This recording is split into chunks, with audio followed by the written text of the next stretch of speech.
It's our last full day here on the Outer Banks.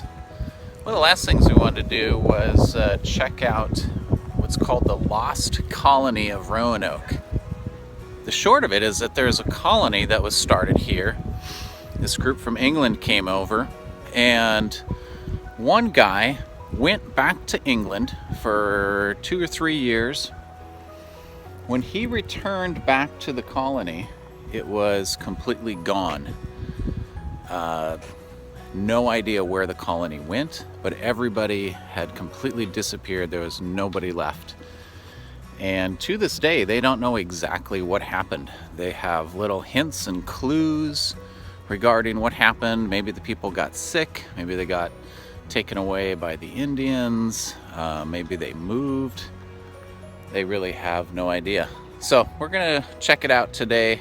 Also look at Fort Raleigh and see if we can't figure out what happened to the lost colony at Roanoke.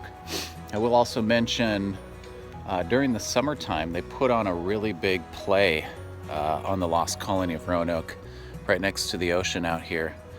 We are here in March. It's in the shoulder season, so they aren't doing the play. But the advantage of this time of the year is it's really quiet around here. But I hear the play is excellent. So check it out if you're here in the summertime.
Here's some of the leading theories on what possibly happened to this lost colony.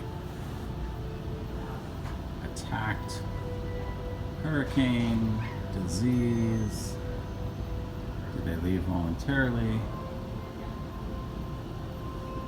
There's lots of different pieces of evidence to back any of these up. One of the pieces of evidence that they found when John White returned 3 years later was the 3 letters C-R-O carved on a tree. Well, what that meant to John White was Croatian, or Croatoan. So if you look here, Croatoan is actually a place that when John White was here originally, he was wanting to go and find. So one of the theories is that these people went to that island, which is now known as Hatteras Island. And as you can see by the evidence over here, about 100 years later, an explorer named John Lawson met some Indians near that island who had gray eyes and whose ancestors reportedly could talk in a book. Could talk better than me. Which suggested possibly some white Englishmen and women had gone there and assimilated with the Indians.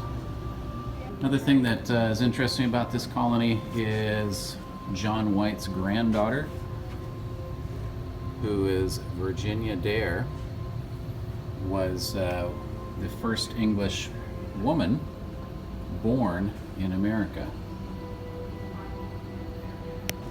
They give you cards to write down what you think happened to the colonists. And then they put it together in a book. And I'd like you to see some of these because some of these people have come up with some really unique ideas. Ashton, what do some of them say, like that one? I think they went to Florida because they wanted to go to Disney World and meet Mickey Mouse. They were attacked by zombies of the murdered soldiers. I see zombies in here a lot, so people must think zombies, and I also see aliens a lot in here. How about this one? This one was kind of funny. All the time hide and seek champions. All-time hide and seek champions. So they hid and they've never come out again. How about this one? They got voted off the island. So that relate to some of you have seen the show Survivor. They got voted off the island. Sideburns got them. Maybe Bigfoot did it.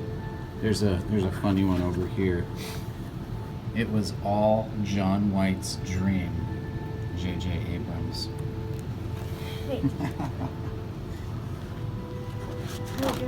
You got one that you like? Okay. I think we need to consider the possibility that the Native Americans and the English decided that their, what's that word? I can't pronounce. Feud was rather silly. They all hugged and apologized and traveled north together to become Canadians. Zombie invasion. Another zombie invasion. They ended up in Person County, North Carolina. There is a considerable Native American population.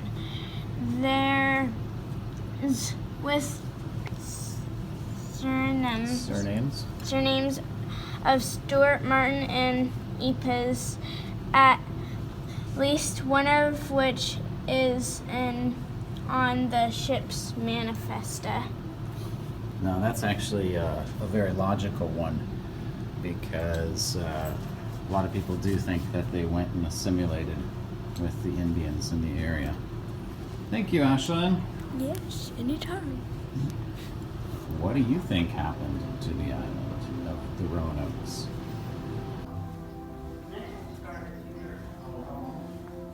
This room is really unique. You can see from the ornate ceiling to the wood paneling on the walls that they used, to the wood flooring. There's something unique about it. So I found out that the walls in this room actually are from 1585, and they're originally from a place in England. And then in 1926, William Hearst brought them to his Hearst Castle in California. So some of you have heard about the Hearst Castle.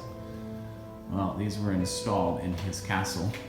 And then in the 1960s, the National Park Service purchased this paneling from the Hearst Castle, and they're now using them for display purposes.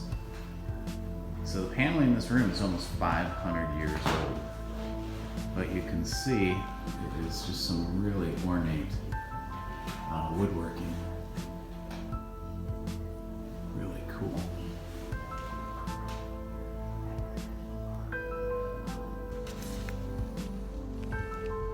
Well, we came to the lost colony of Roanoke, learned the mystery, saw the evidence, and I think we figured it out. So it's no longer a mystery. The Lady War family figured out what happened to them. And we're not going to tell anybody. So, sorry. You're going to have to come here and figure it out for yourself. No, it's a fun little park. It's not very large, so it's not going to take you very long to go through it and see what they've got here. Again, if you're here in the summertime, I'm guessing that the play is really well done. They've been doing it since the 1930s. It's one of the longest running plays, or I think it maybe is the longest running play in the United States. Just about forgot to tell you, they have a Junior Ranger program here also. So our kids were able to do the Junior Ranger. In fact, in the Outer Banks, just in the last 2 days alone, our kids have been able to do three Junior Ranger programs. One for Hatteras Island with the lighthouses, one for the Roanoke Island here, Fort Raleigh, and then one for the Wright brothers. So you can rack up some badges while you're out here. See you later.